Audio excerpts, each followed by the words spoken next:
एक समय की बात है। एक गांव में एक कुशल परिवार रहता था।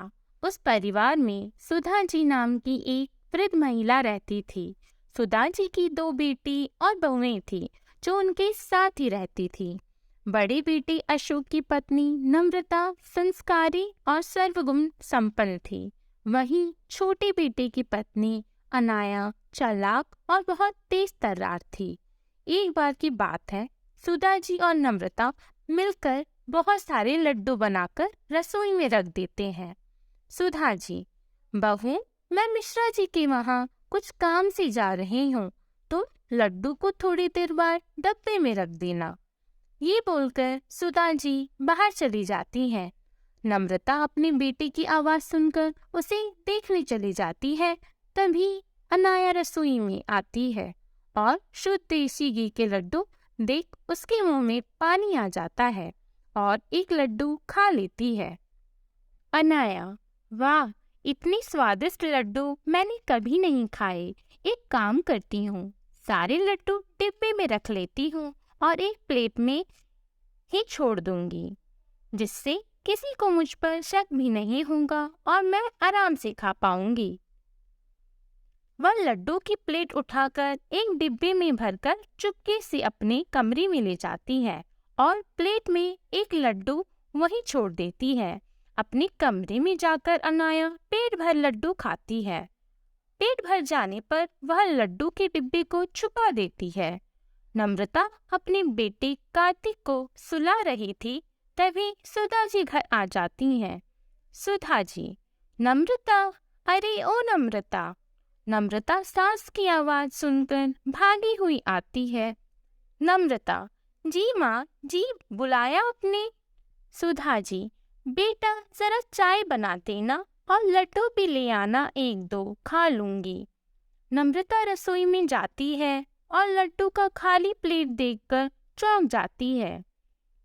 नम्रता, लड्डू कहाँ गए? मैंने तो डिब्बे में ही नहीं रखे, प्लेट में तो एक ही लड्डू है, अभी माँ को बताती हूँ। नम्रता सुधा जी को जाकर बात बता देती है। माँ जी, लड्डू रसोई में नहीं है, मैंने वही रखे थे पर अब नहीं है। सुधा जी, क्या लड्डू तो तेरे सामने ही बनाए थे, फिर कहाँ गए? नम्रता, पता नहीं माँ जी, कार्तिक रो रहा था तो मैं कार्तिक के पास चली गई, उसे सुलाकर अभी आपकी आवाज सुनकर आ रही हूँ। सुधा जी रसोई में जाती है। अनाया लड्डू से भरा मुंह जल्दी जल्दी साफ करती है और रसोई में आती है।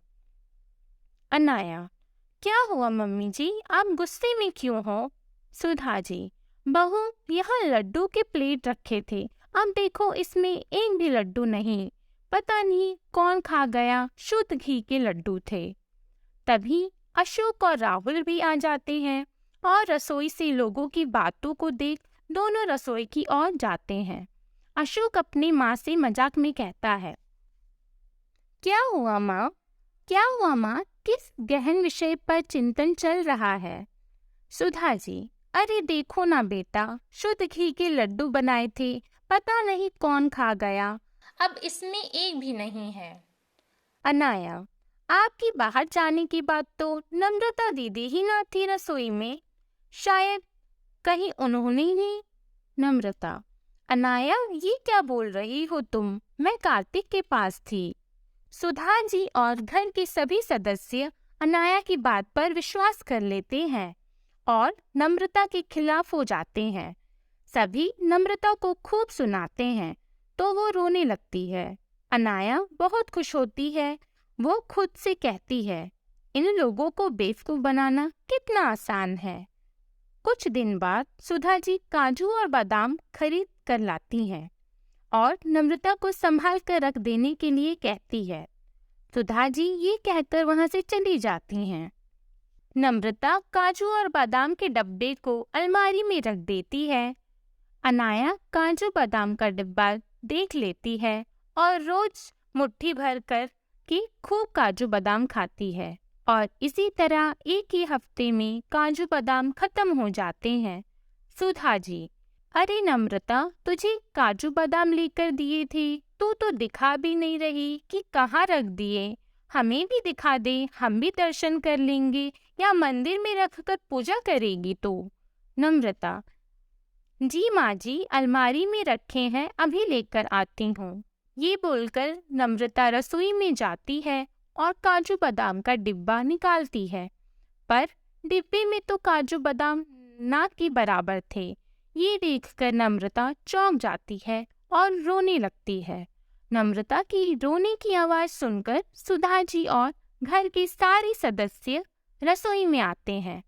नम्रता को रोता देख सुधा जी बोलती है, सुधा जी, अरे क्या हुआ, रो क्यों रही हो? नम्रता, माँ जी, काजू बादाम यहीं रखे थे, पता नहीं कहाँ गए।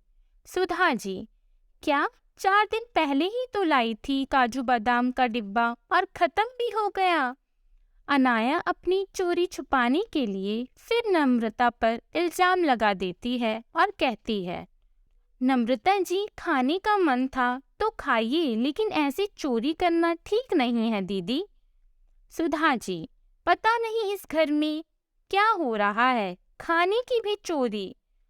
अरे बहू, थोड़ा बहुत दूसरों को भी चखा दिया करो, इस घर में और भी लोग रहते हैं। यह बोलकर सभी चले जाते हैं और नम्रता रोने लगती है। कुछ दिन बाद अनाया की दोस्त रिया का फोन आता है। रिया, हेलो अनाया, कैसी हो? अनाया, मैं ठीक हूँ, और तुम बताओ? रिया, घर के काम में ना बिजी रहती हूँ, चलो ना हम दोनों कल मिलते हैं, शॉपिंग करेंगे, खाएंगे पिएंगे। अनाया, अच्छा ठीक है, कल मिलते हैं, वैसे भी शादी को 2 महीने हो गए, कहीं घूमने भी नहीं गई मैं, राहुल को तो टाइम भी नहीं मिलता। रिया, ठीक है ना, तो कल मिलते हैं, तू तैयार रहना।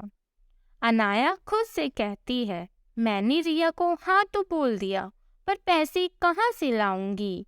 बाहर जाने का मतलब पैसों का खर्च होना।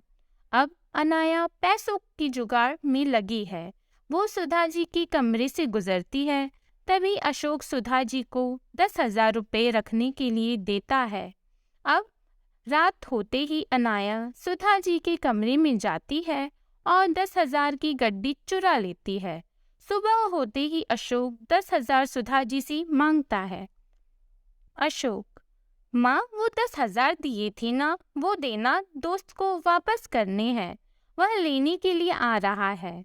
सुधा जी कमरे में पैसा लेने जाती हैं। जैसे ही अलमारी खोलती हैं तो पैसे कहीं नहीं मिलते। सुधा जी चिल्लाती हैं। चिल्लाने की आवाज़ सुनकर सुधा जी के सभी सदस्य सुधा जी के कमरे में जाते हैं। अशोक, क्या हुआ माँ? आप चिल्ला क्यों रही हो और इतनी घबराई हुई क्यों हो? सुधा जी, मैंने यही 10,000 रखे थे, अब नहीं है, पता नहीं कहाँ चले गए। अशोक, नहीं है मतलब? माँ, वो पैसे मेरे दोस्त के थे, वो आने वाला है, मैं कहाँ से लाकर दूंगा उसे? सुधा जी, कहीं ये काम बाहर के किसी आदमी का तो नहीं? लेकिन हमारे घर में कोई आता भी तो नहीं। अशोक, हाँ माँ, आप सही कह रही हैं, अब मैं पुलिस को ही बुलाता हूँ।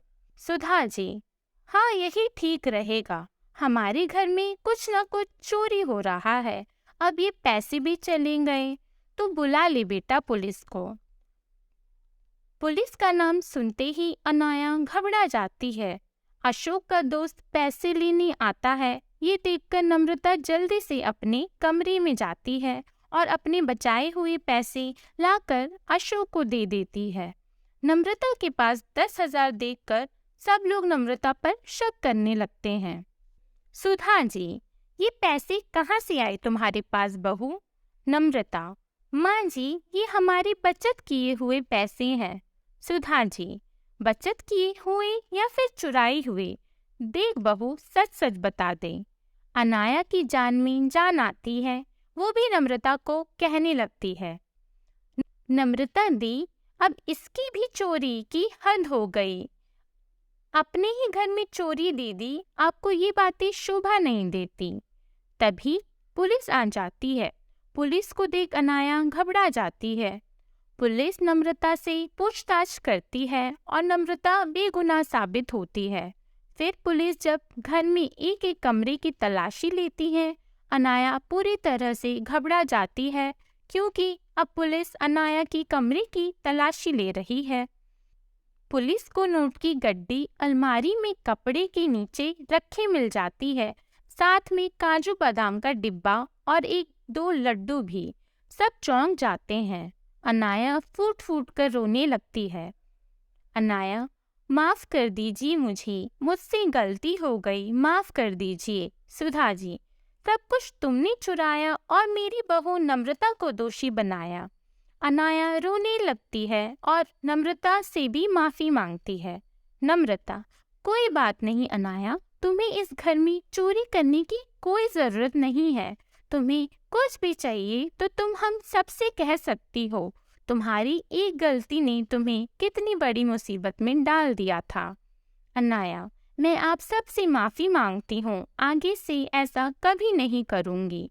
नम्रता अनाया को गले लगा लेती है और सुधा जी नम्रता से माफी मांगती हैं और नम्रता सबको माफ कर देती है और अब से सब खुशी खुशी जिंदगी जीते हैं।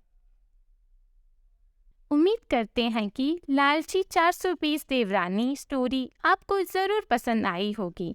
ऐसी ही और स्टोरी के लिए घर घर की कहानी हमारे चैनल को सब्सक्राइब कीजिए और हमारी स्टोरी को लाइक कीजिए। धन्यवाद।